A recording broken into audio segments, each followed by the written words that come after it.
ನಮಸ್ಕಾರ, ನೀವು ನೋಡ್ತಾ ಇದ್ದೀರಾ ಏಷ್ಯಾ ನೆಟ್ ಸುವರ್ಣ ನ್ಯೂಸ್. ನಾನು ವಿನುತಾ ಪರಮೇಶ್. ಬೆಂಗಳೂರಲ್ಲಿ ಮಳೆ ಅವಾಂತರ, ಸರ್ಕಾರ ಎಚ್ಚೆತ್ತುಕೊಂಡಿದೆ. ಕೆಲವೇ ಕ್ಷಣಗಳಲ್ಲಿ ಸಿಎಂ ಡಿಸಿಎಂ ನೇತೃತ್ವದಲ್ಲಿ ಮೀಟಿಂಗ್ ಆಗುತ್ತೆ.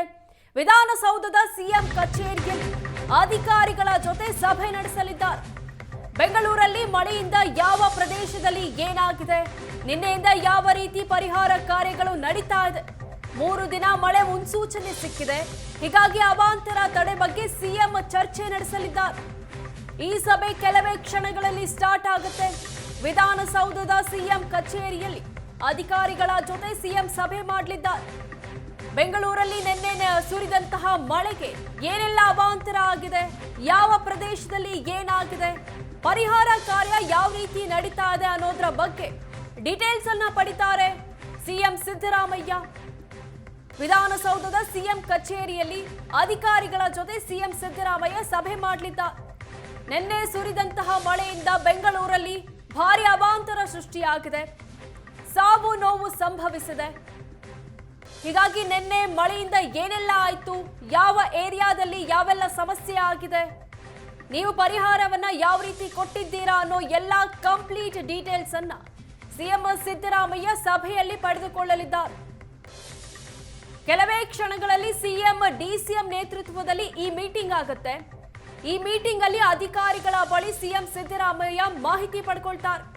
ಏನಾಯ್ತು ನಿನ್ನೆ ಮಳೆ ಬಂದಾಗ, ಮಳೆಯ ಅವಾಂತರದಿಂದ ಆಗಿರುವಂತಹ ಲಾಸ್ ಏನು, ಯಾವ ಏರಿಯಾದಲ್ಲಿ ಏನೇನಾಗಿದೆ ಅನ್ನೋ ಡೀಟೇಲ್ಸ್ ಅನ್ನ ಸಿಎಂ ಸಿದ್ದರಾಮಯ್ಯ ಹಾಗೂ ಡಿಸಿಎಂ ಡಿಕೆ ಶಿವಕುಮಾರ್ ನೇತೃತ್ವದಲ್ಲಿ ನಡೆಯುವಂತಹ ಮೀಟಿಂಗ್ ಅಲ್ಲಿ ಪಡೆದುಕೊಳ್ತಾರೆ. 3 ದಿನ ಮಳೆ ಬರುತ್ತೆ. ಈ ಬಗ್ಗೆ ಹವಾಮಾನ ಇಲಾಖೆ ಈಗಾಗಲೇ ಸೂಚನೆ ಕೊಟ್ಟಿದೆ. ಸೊ ಹಾಗಾಗಿ ಮುಂದಿನ ದಿನಗಳಲ್ಲಿ ಬರುವಂತಹ ಮಳೆಗೆ ಯಾವ ರೀತಿ ಅಲರ್ಟ್ ಆಗಿರಬೇಕು ಅಂತ ಹೇಳಿ ಮುನ್ನೆಚ್ಚರಿಕಾ ಕ್ರಮಗಳನ್ನ ತೆಗೆದುಕೊಳ್ಳೋ ಬಗ್ಗೆನೂ ಈ ಮೀಟಿಂಗ್ ಅಲ್ಲಿ ಚರ್ಚಿಸೋ ಸಾಧ್ಯತೆ ಇದೆ. ಕೆಲವೇ ಕ್ಷಣಗಳಲ್ಲಿ ಈ ಮೀಟಿಂಗ್ ಆಗುತ್ತೆ. ಈ ಮೀಟಿಂಗ್ ಅಲ್ಲಿ CM Siddaramaiah, DCM DK Shivakumar, ಅಧಿಕಾರಿಗಳು, ಸಂಬಂಧಪಟ್ಟಂತಹ ಅಧಿಕಾರಿಗಳು ಭಾಗಿಯಾಗ್ತಾರೆ.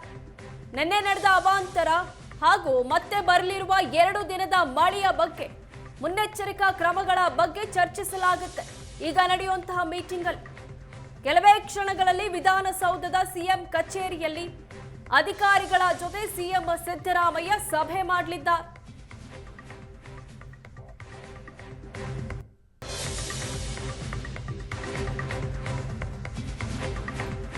ಒಂದೇ ಒಂದು ಮಳೆಗೆ ಬೆಂಗಳೂರು ಅಲ್ಲೋಲ ಕಲ್ಲೋಲ ಆಗಿದೆ. ಈವರೆಗೂ ಸಿಲಿಕಾನ್ ಸಿಟಿಯಲ್ಲಿ 10ಕ್ಕೂ ಹೆಚ್ಚು ಮಂದಿ ಬಲಿಯಾಗಿದ್ದಾರೆ. ನಾಳೆ DCM DK Shivakumar Bengaluru rounds ಹಾಕಲಿದ್ದಾರೆ. ಸಿಟಿ ರೌಂಡ್ಸ್ ಜೊತೆ ಡಿಕೆಶಿ ವಿವಿಧ ಕಾಮಗಾರಿ ಉದ್ಘಾಟನೆ ಮಾಡಲಿದ್ದಾರೆ. ಡಬಲ್ ಡೆಕ್ಕರ್ ರೋಡ್ ಓಪನ್ ಮಾಡ್ತಾರೆ. ಸ್ಕೈ ವಾಕ್ಗೆ ಭೂಮಿ ಪೂಜೆ ಕೂಡ ಇದೆ. ಗಾಂಧಿ ಬಜಾರ್ ಕ್ಯಾರ್ ಮಾರ್ಕೆಟ್ ನಲ್ಲಿ ಹೈಟೆಕ್ ಪಾರ್ಕಿಂಗ್ ಅನ್ನ ಓಪನ್ ಮಾಡ್ತಾರೆ.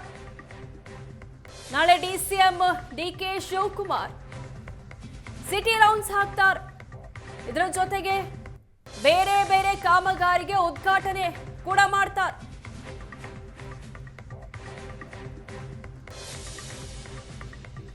ನಗರಾಭಿವೃದ್ಧಿ ಸಚಿವರು ಆಗಿರುವಂತಹ ಡಿಸಿಎಂ ಡಿಕೆ ಶಿವಕುಮಾರ್ ನಾಳೆ ಸಿಟಿ ರೌಂಡ್ಸ್ ಜೊತೆಗೆ ವಿವಿಧ ಕಾಮಗಾರಿ ಉದ್ಘಾಟನೆ ಮಾಡಲಿದ್ದಾರೆ. ಡಬಲ್ ಡೆಕ್ಕರ್ ರೋಡ್ ಇರಬಹುದು, ಸ್ಕೈ ವಾಕ್ಗೆ ಭೂಮಿ ಪೂಜೆಯನ್ನ ಕೂಡ ಡಿಸಿಎಂ ಡಿಕೆ ಶಿವಕುಮಾರ್ ನೆರವೇರಿಸ್ತಾರೆ.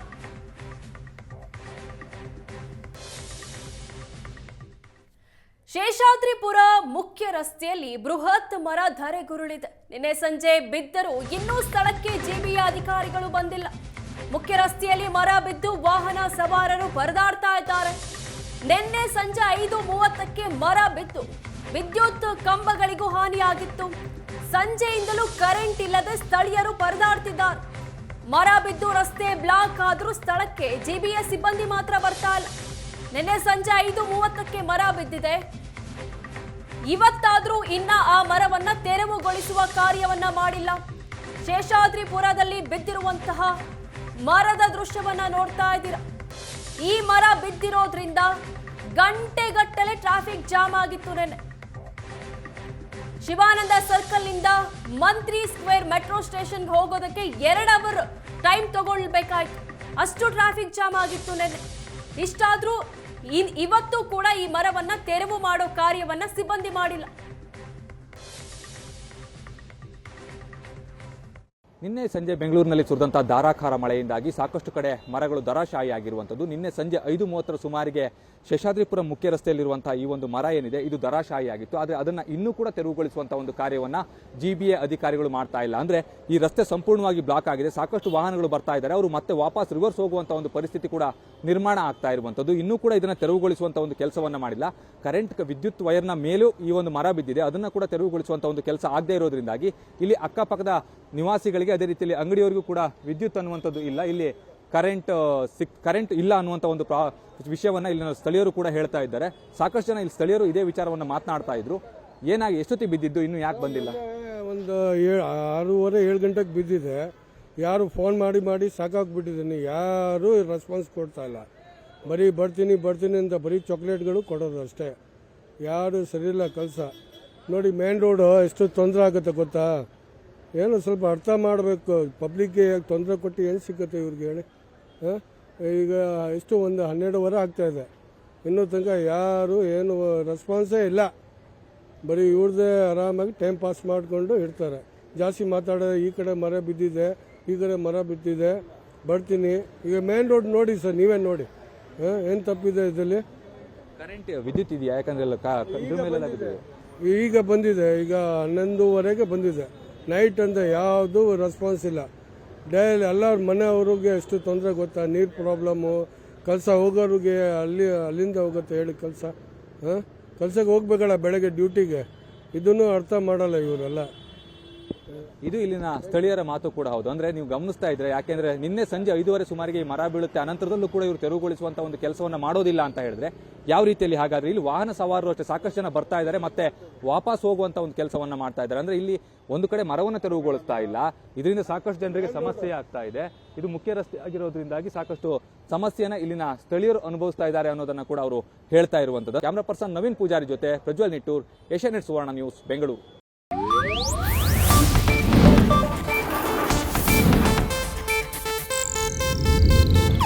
ಇದು ಏಷ್ಯಾನೆಟ್ ನ್ಯೂಸ್ ನೆಟ್ವರ್ಕ್ ಪ್ರಸ್ತುತಿ.